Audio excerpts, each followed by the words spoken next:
जा पराठा ले आ।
Vinewood's oldest and least pleasurable tour company. Forget the rest. Go.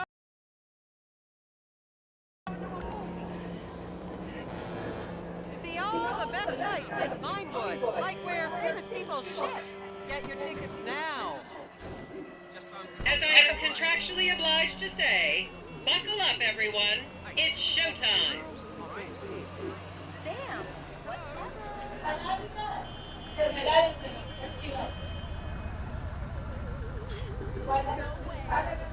Vinewood is often referred to as the anal bleaching capital of the world. Seriously, this is like the coolest thing I've done in weeks, aside from my work, of course. I'm truly excited.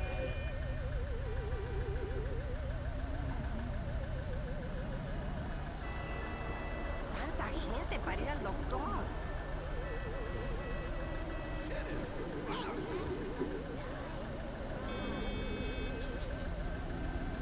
Hoping I can find a client along the way.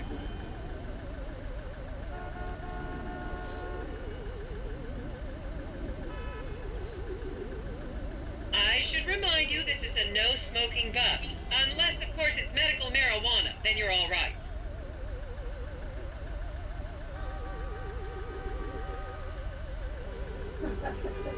Yay! I love being a tourist. It's like fun and embarrassing at the same time.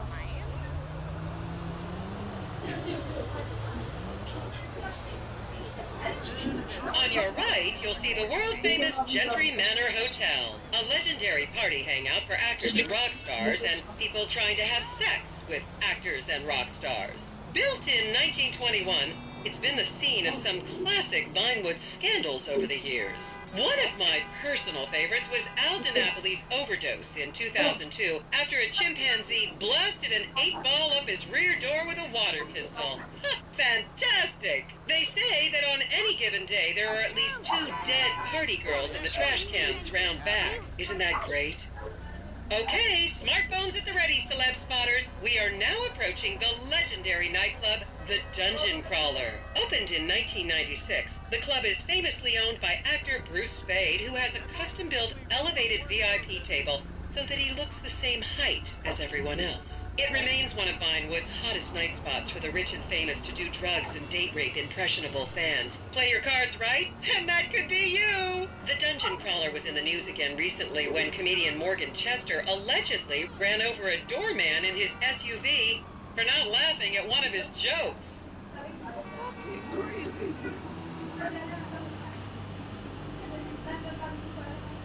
Look me in the eye. Life just seems a little too real, you know? Look at that. Oh, and now a treat for you closet glam rockers on board. We're coming up to the infamous Tequila La Rock Bar. Back in the day, this was a restaurant run by the mob until it got shut down over the Adam's apple in the soup controversy of 1982. It reopened as the Tequila La Bar in 1983 and soon became a mecca for hair metal bands and fans from across the country. It's rumored that the Love Fist song Dangerous Bastards was written about a night they partied here on Mescaline with some transgender twins. Now, this house up ahead is one of the many private residence of action movie director Mark Fostenberg. Fostenberg still maintains he was out of town when a 15-year-old Mexican girl was found dead in his pizza oven in 2007. The case was settled out of court and all charges were dropped. The girl's family now live on the next street. So this is the house of television exercise guru The Craze. You might have seen him degrading himself recently on Rehab Island. Do any of you remember the 80s? Huh, strange times. People didn't go to the gym. Jumping jacks in front of the TV and leg warmers and headbands. The Craze swapped his gold lame leotard for a crack pipe in the 90s, but is reportedly now clean and in the best shape of his life. That's Vinewood's code for he's trying to make a comeback. Oh my god, traffic by Galileo Park was awful. There was some big-ass film shoot.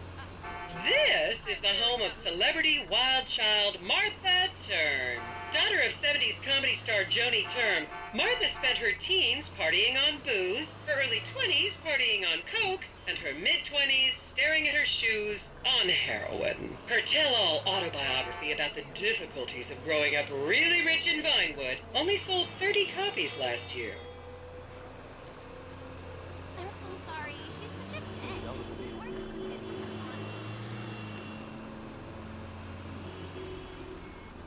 on? I was a member of the jury in the 1991 movie Last Will and Testament. They cut my line. Stop all the bleats about how spiritual you feel. Esto me deja muy I never cansada. raised the last year of my life.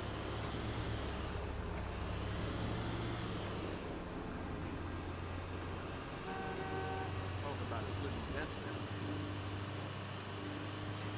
Just up ahead is another place to see and be seen in Rockford Hills, the Richmond Hotel. An iconic entertainment industry hangout, sleazy producer types have been promising to make young girl stars here for over 100 years now. Not gonna lie, I did some shameful things in that lobby bar in my youth, but I've put that period of my life behind me now.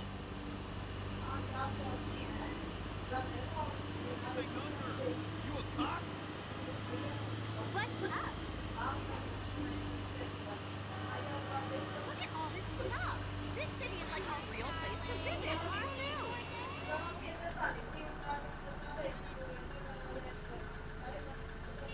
Is everyone having fun?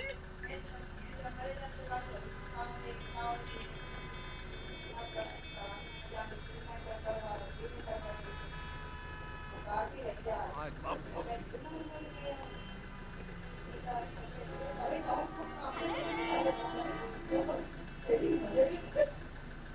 This is like going on a retreat without leaving the city. It's so organic.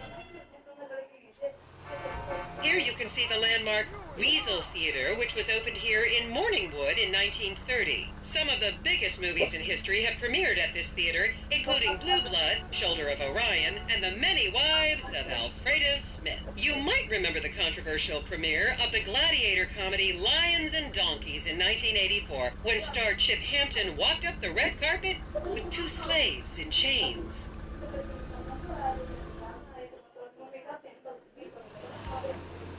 And now to our left, ladies and gentlemen, is the famous Richards Majestic Studios. The product placement for classics like Nelson and Naples and Rum Runner, and the not-so-classics like Vinewood Zombie and Shoulder of Orion 2 was shoehorned into the final edits right behind those very gates. Everyone has a favorite Solomon Richards movie. An American Divorce really helped me through a difficult time when I was bankrupting my first husband. Oh, come on, don't people in the Midwest watch movies? You must have seen Defender of the Faith.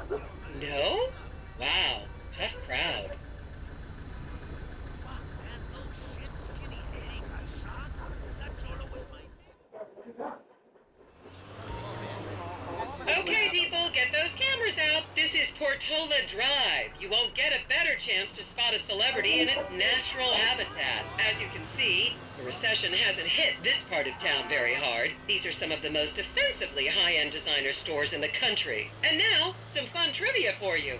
There have been a number of movies shot on Portola Drive, mostly awful ones about rich idiots, including the blockbuster 2005 romantic comedy Shoe Whore. It's credited with sending women's rights back 50 years. The store we're passing now is where British star Charlotte Crown was caught on film in the changing room eating and purging the same burrito over and over again, just like a dog.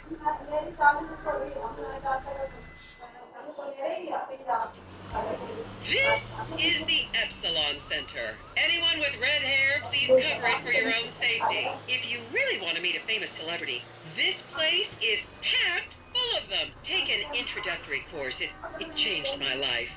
Kiflam!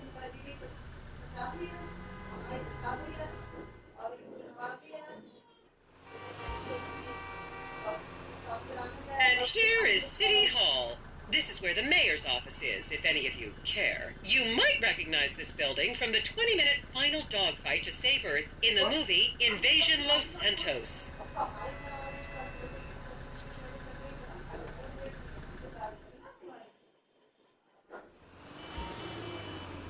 And here we have the beautiful Oriental Theater. Riots broke out on the theater's opening night in 1928 as desperate fans tried to get upskirt shots of the legendary silent movie star Miriam Turner, much like you're doing today, except with really heavy cameras. My daughter tells me it isn't politically correct to say Oriental anymore, but considering some of the other common terms for Asians in the 1920s, the name could have been a lot worse. There's a saying that to go to Los Santos and not see the Oriental Theater is like going to China and not visiting a burger shop. You know, I've never really understood what that means, but... And here we are, back on the strip. As they say in Vinewood, that's a wrap, folks. I hope I managed to take your minds off the economic downturn for just a little while. I'd like to remind any Europeans that 1% is an insult, not a tip. Enjoy the rest of your vacation.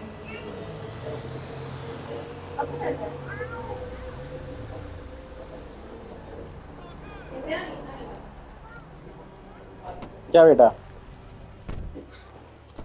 ताऊ